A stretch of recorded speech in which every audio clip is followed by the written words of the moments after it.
Okay, welcome to the PWHC podcast, the show dedicated to helping hockey families navigate the journey of off-ice training and preparation. I'm Dr. Zach Rourke, founder of PWHC, and I'm here to answer your questions and provide actionable tips to help you reach your potential. Each episode is bite-sized, right around 10 minutes, and packed with information you can start using today. As always, if you have a question that you want answered, reach out to us via Instagram at PWHCMN. On today's episode, we're going to talk about recovery, in-season recovery, recovery methods. Hopefully we'll cover it all. With the grind of an in-season schedule, it's crucial to recover between practices, games, and workouts to avoid burnout and maintain peak performance. By the end of this episode, you're going to know what effective recovery looks like, how to support it, and what to avoid to stay sharp throughout the season. So here's the tip right away for in-season recovery. Recovery is not about what you do. It's about what you don't do. Okay, that's going to be the major theme. There's a million gadgets out there, methods, protocols, all kinds of stuff, all kinds of things that are things that you can do in order to speed up recovery. And what I'm basically here to say is that you can't speed up recovery.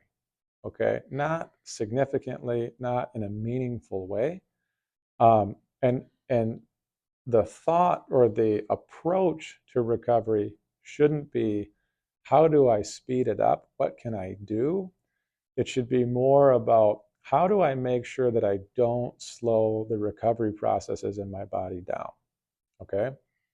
And that sounds maybe simple or like there's not really a difference there, but I promise you, just making that one change in your approach is going to change what you do, okay, and how you think about recovery and how well you recover, okay?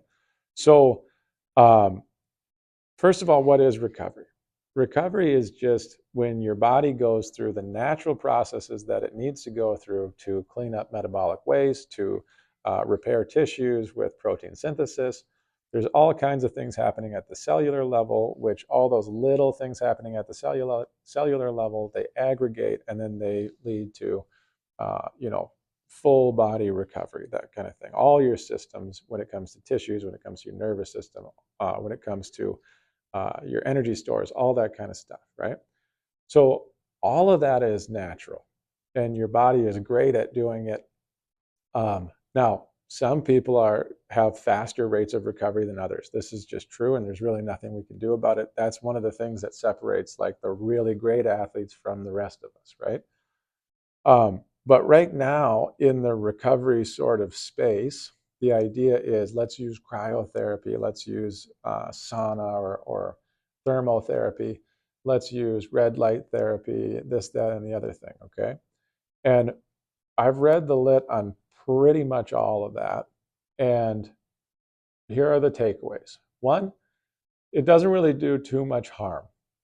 So from a purely physiological perspective, it doesn't do too much harm. And so if that's something you really love doing, then you're probably fine. There are a couple downsides, and I guess I can talk about them now, but there's two that come to mind to me. One is, some of my athletes get really anxious and stressed out about recovery, okay? And because they're worried about, like, I have to be doing everything I can to get recovered, they get into a little bit of a feedback loop where, I got to do my ice bath, and then I missed it, and so now I'm not as recovered as I could be, and that stresses them out.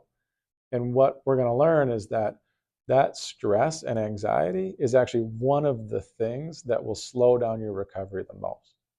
So if your mindset is, I'm dependent on these recovery methods, and if I don't do them, then I'm going to freak out about it, then you're setting yourself up for failure.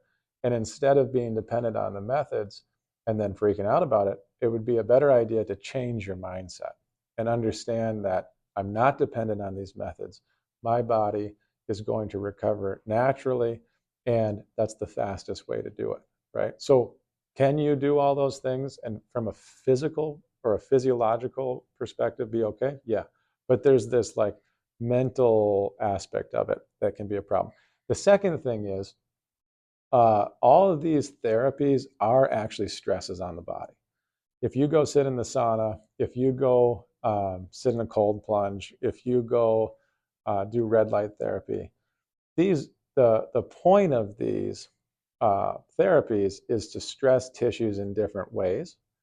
Now, if you're all the way maxed out on your 8 to 10 exposures in the week and you're really grinding and it's the end of the season, if you add in, regular cold plunges or regular sauna in thinking that that's going to help you recover, it could actually be the thing that pushes you over the edge where it's too much to recover from. Okay. There are very few instances, and there's been some, but there are very few instances where in season I'm recommending that guys are doing cryotherapy and thermotherapy, especially if it's something that they're not used to. Okay. Now, there's a lot of guys that do it, don't get me wrong. But for the arguments that I just made, I wouldn't recommend it. Okay. Okay. So that's kind of my soapbox on, I wouldn't get too caught up in the world of recovery methods and gadgets and kind of the extremes. All right. Now, disclaimer here, there are definitely health benefits to all of those methods that I just talked about. Okay. But as a hockey performance podcast, I'm not here to talk to you about health benefits. I'm here to talk to you about how do you become the best hockey player, right?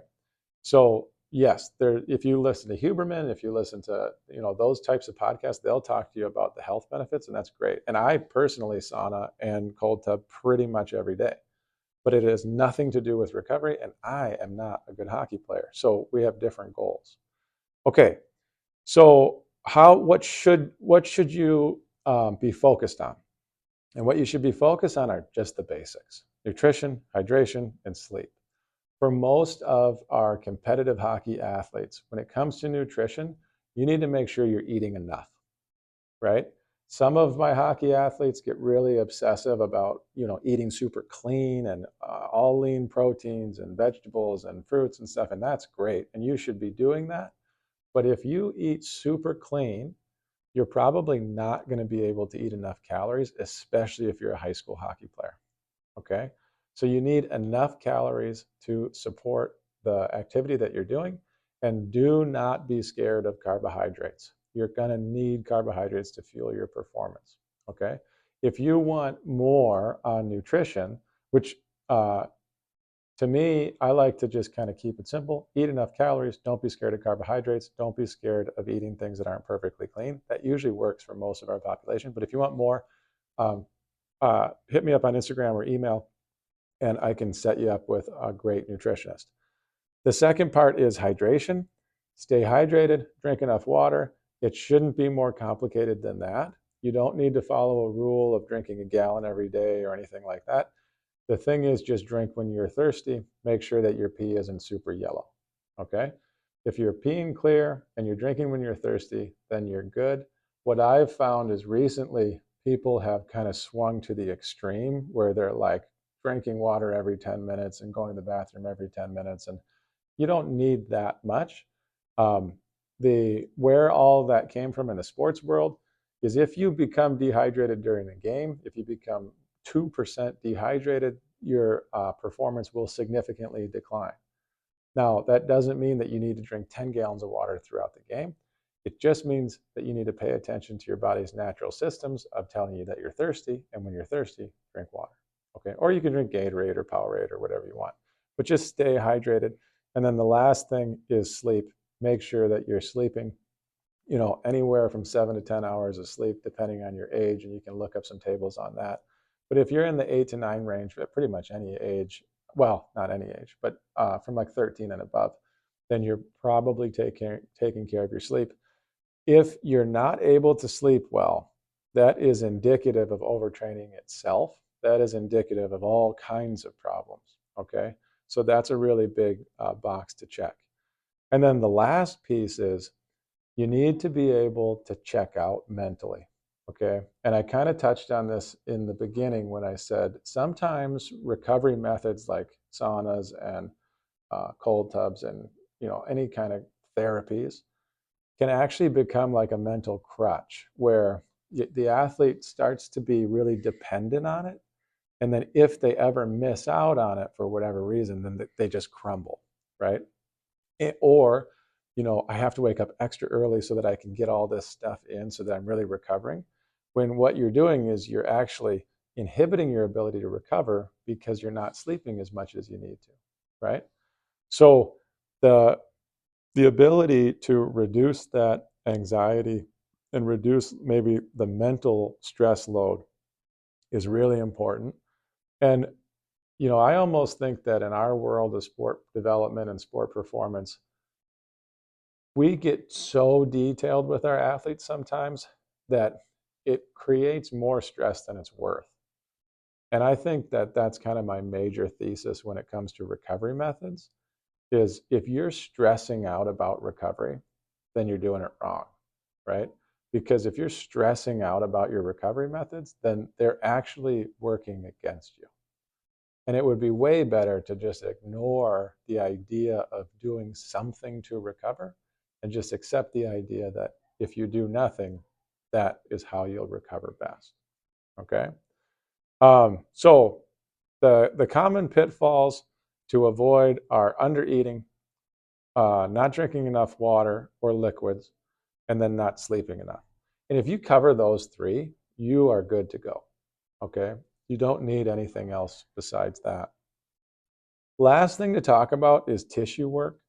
Getting a massage, having a PT work on you, having a chiro work on you, having some kind of sports specific tissue work, even just using foam rolling and lacrosse balls and stuff like that. Um, Nothing wrong with that. Obviously from practitioner to practitioner, you're going to see differences. There's better and worse practitioners for sure. But tissue work, it actually works. It's useful in a lot of different applications. And I don't think of that as much as recovery because that's not really what's happening.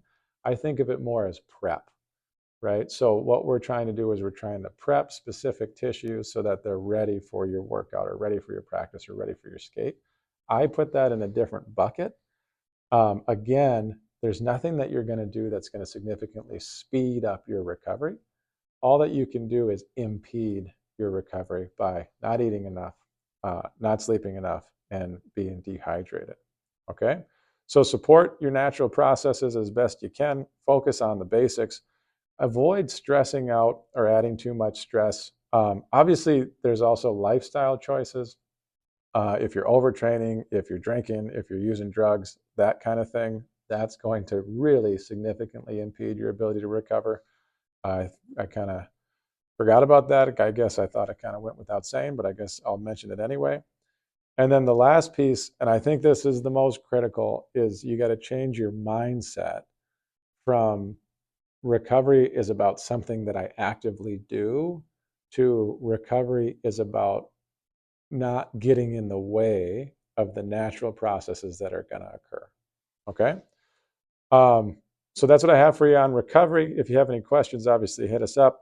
If you're looking to learn more about how you can achieve your hockey goals, visit us at perfectworldhockey.com. While you're there, you'll find more podcast episodes, articles, and resources to support your hockey journey. If you're interested in taking your training to the next level, you can also schedule a consultation. We'd love to learn more about your goals and see how we can help with your off-ice development.